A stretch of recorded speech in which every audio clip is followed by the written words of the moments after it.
Hello everybody, and this is Atomite from RainRabbitGaming, and welcome to the start of a new series that we would like to call Rabbit Reviews. In this series, we'll be analyzing various games, both old and new, and decide on whether we would personally recommend the game to any of you guys. Each episode will start with a small summary of the game, and then we'll look at the features of the game, the pros and cons, and then a final summary where we decide whether I would recommend the game to you guys or not. We're going to start this series off with a game that just hit its release, and that is Behaviour's new game, Deathgarden. Deathgarden is a competitive asymmetrical game where there are 5 runners up against only 1 hunter. If you haven't heard of the idea of an asymmetrical game before, it basically means that one side has more power than the other. In this case, the difference is power versus agility. The gameplay style is vastly different depending on which side you play on. If you play runner, then it is your job to complete objectives and escape with at least 3 other runners, while you avoid being eliminated by the hunter using different abilities that aim to hinder the hunter, and use freaking sick parkour to jump up trees, off cliffs, and catch yourself on it, and it's really great. As a hunter, it is your job to stop those runners from completing their objectives and eliminate at least 3 of them in order for you to win. You also have access to different abilities and weapons that will assist you in obliterating those pesky runners. Both teams have access to different perks and abilities which vary based upon what you choose and your playstyle. For runners, there are 3 different classes that they can choose from, which all come with different abilities based upon different playstyles.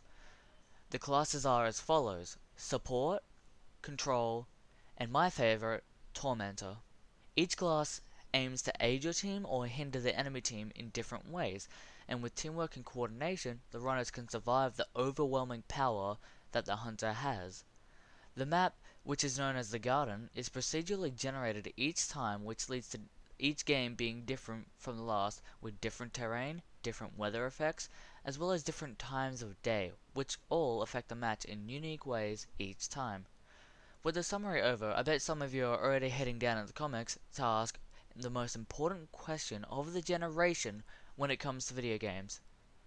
Is it pay to win? The short answer is no. To quote Behavior on Deathgarden's website, quote, Deathgarden embraces the no grind or pay to win philosophy. All new gameplay content, biomes, guns, abilities, and perks will be instantly available to everyone so that all players start around with an equal advantage. End quote. With this question being answered, and a new question arises: what has the game installed as a form of progression? And the answer? Cosmetics! Woo! We all love those! Oh, but don't worry, all your favorite cosmetics are available to you, minus exclusives that are received through pre-orders or owning other games, such as Dead by Daylight. All the cosmetics are actually available just by playing the game. The game features a leveling system for runners and hunters, as well as an overall career level. From this career level, you will gain unlock tokens, which allow you to buy whatever cosmetic item you may desire. Although some cosmetics require a higher career level, so just go out and play the game already. What are you waiting for? With the features over, let's go look at the pros and cons of the game, as of the soft launch and the date being the 12th of August, Australian Eastern Standard Time.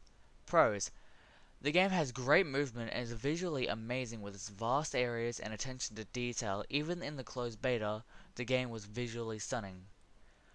The gameplay is unique and different each time, with 2 modes that are played at random, and both are very enjoyable. The runners and hunters are currently in what I believe to be a good place of balance right now, where the hunter is not majorly overpowered, and the runners are not too underpowered or overpowered either. The classes are balanced and don't necessarily favor one class over the other, just different playstyles. The hunter's abilities are not too powerful, which was previously seen in the closed beta. The game does not allow for one player to win themselves, and instead promotes teamwork by requiring 3 runners to escape instead of every man fending for themselves. This could possibly stop people trolling in matches, because they need at least 3 runners in order to survive, and therefore must work with their team. Now for the cons. Currently the queue times and arena generation times are massive, and can easily last longer than the entire match does. With the enhanced visual, some people may not be able to play the game with low specifications on their computer, or just have increased lag than what you would normally see from other games. There's one shotgun which still shines a little bit too much in my opinion, although the devs have already taken steps against this and will be taking further steps in the future to eradicate the powerfulness of that shotgun. The lobby area can be choppy due to it being larger than the actual game maps themselves, which is cool, but it's also a bit laggy.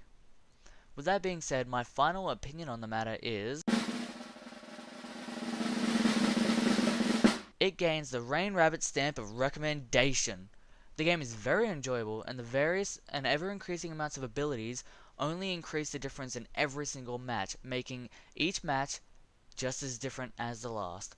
The game is fun to play as either runner or hunter, and is a very good example of the asymmetrical genre of gaming gone right. I've been having fun playing this game recently in the closed beta and the soft launch, and I just couldn't stop playing it. I wanted to learn everything about it, and I just loved being in the chase by the hunters and realizing that the battle can only be won through teamwork and my own wits. I love that when I have the runner on the ropes, and then they'll duck behind a cliff and lose me for a second, but not before I catch on and the chase continues. I love the thrill that is received when you have good runners against good hunters. And that's honestly the best part of the game. The game is available for pre-order before August 15th, now past, in which the game will cost $30, which is what I consider a very good price for a game that is this enjoyable. That's all I have for Deathgarden in this episode of RainRabbit Reviews, and I hope to see you all in the next video. Peace!